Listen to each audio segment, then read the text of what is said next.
Salam jumpa saudara dan saudariku terkasih dimanapun berada. Semoga kita semua dalam keadaan baik dan sehat. Dan semoga Tuhan yang maha baik selalu dan senantiasa menyertai kita. Saudara-saudari, pada sesi ini saya masih mau mengajak kita untuk melihat bagaimana orang Katolik berpakaian. Sesi sebelumnya sudah saya bicara mengenai bagaimana seorang Katolik berbusana atau berpakaian ketika hadir mengikuti perayaan di gereja. Pada sesi ini saya mengajak untuk melihat bagaimana orang Katolik berpakaian ketika hadir dalam ibadat lingkungan atau doa lingkungan. Saudara-saudari, berbicara mengenai berpakaian, tentu ini menjadi hal penting yang menjadi perhatian kita dalam kehidupan kita sehari-hari.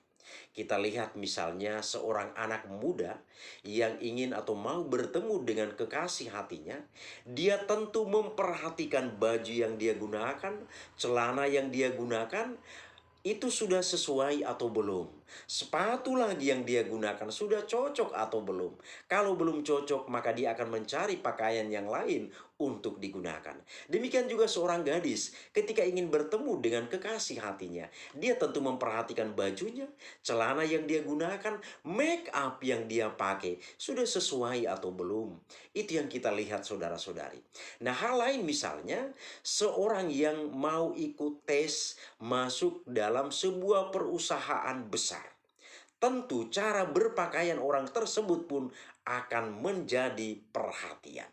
Kenapa? Karena ketika sampai di perusahaan itu, orang akan menilai juga kalau orang yang berpakaian seperti ini berarti secara kejiwaan orang ini baik. Kalau acak-acakan pakaiannya berarti secara kejiwaan orang ini kurang baik. Bisa saja orang akan menilai kita demikian. Maka cara berpakaian seseorang itu sangat menentukan kesan awal terhadap seseorang. Demikian juga saudara-saudari, misalnya ketika kita mau bertemu dengan orang spesial dalam hidup kita, itu tentunya kita pasti akan memperhatikan cara berpakaian kita. Celana kita sudah cocok atau belum, baju kita sudah cocok atau belum. Semua menjadi perhatian kita. Nah, selain itu misalnya ketika kita mau pergi jalan-jalan, tidak juga ketinggalan soal bagaimana berpakaian kita. Semua kita perhatikan saudara-saudari. Baju kita, celana kita, apa-apa yang ada pada badan kita atau diri kita, semua harus kita perhatikan. Selain itu misalnya, ketika kita menghadiri sebuah pesta, kita perhatikan saudara-saudari di daerah kita masing-masing. Bagaimana seseorang ketika menghadiri sebuah pesta. Tentu berpakaian ini harus diperhatikan dengan baik. Kalau baju ini belum sesuai, maka dicari baju yang lain. Celana ini belum cocok, dicari celana yang lain supaya cocok.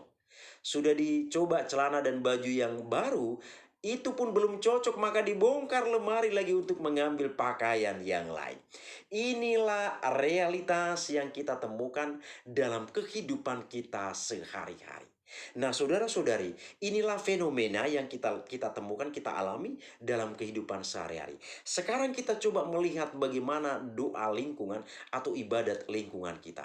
Saya pernah melihat umat datang ke doa lingkungan atau ibadat lingkungan itu menggunakan baju kaos oblong. Saya pernah melihat itu. Dan saya juga pernah melihat orang datang ke ibadat lingkungan padahal dia seorang pembawa renungan atau khotbah juga membawa atau memakai baju kaos oblong. Saudara-saudari, ini sesuatu yang miris. Jangan bertanya di mana aturan itu tertulis. Tetapi ini menyangkut layak dan tidak layak atau pantas atau kepantasan kita ketika kita mau bertemu dengan Tuhan dalam ibadat lingkungan itu. Saudara-saudari, kita hadir di lingkungan itu, kita mau bertemu dengan Tuhan bersama-sama dengan umat di lingkungan itu. Kita bukan di sana mau bercerita, bincang-bincang dan lain-lain, tetapi kita di sana sebelum kita bercerita, berbicara tentang kehidupan kita bersama dengan saudara-saudari kita, kita terlebih dahulu beribadat. Kita bertemu dengan Tuhan di sana. Maka pakaian ini pantaskah kita gunakan?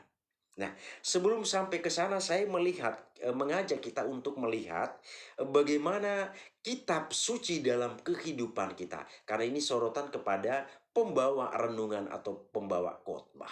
Saudara-saudari, kitab suci itu adalah buku iman kita. Kitab suci merupakan salah satu sumber dari ajaran iman gereja Katolik.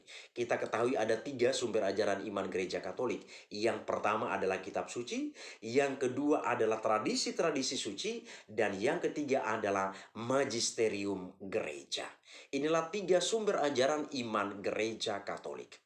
Saudara-saudari, kitab suci itu adalah buku suci. Namanya sudah kitab suci ya saudara-saudari. Maka kita perlu memberikan penghormatan yang pantas dan layak terhadap kitab suci ini. Saudara-saudari, Santo Hieronymus pernah berkata demikian. Barang siapa tidak mengenal kitab suci, maka ia tidak mengenal Kristus. Ini pernyataan yang luar biasa saudara-saudari.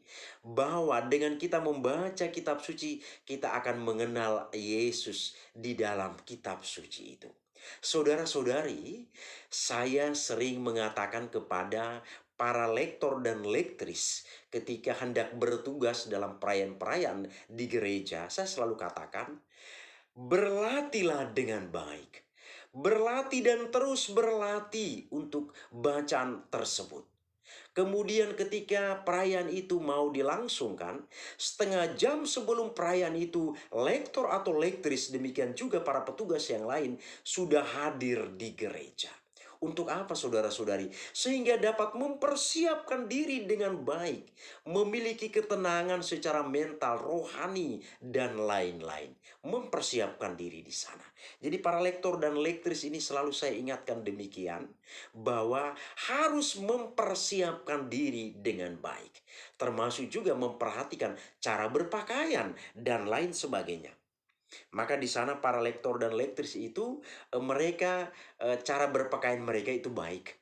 Kemudian make up juga ini harus menjadi perhatian supaya jangan kita itu membuat kesempatan untuk mencuri perhatian umat kepada kita. Demikian juga dalam hal perhiasan, lektor dan lektris demikian juga para petugas yang lain tidak menggunakan perhiasan pada saat bertugas.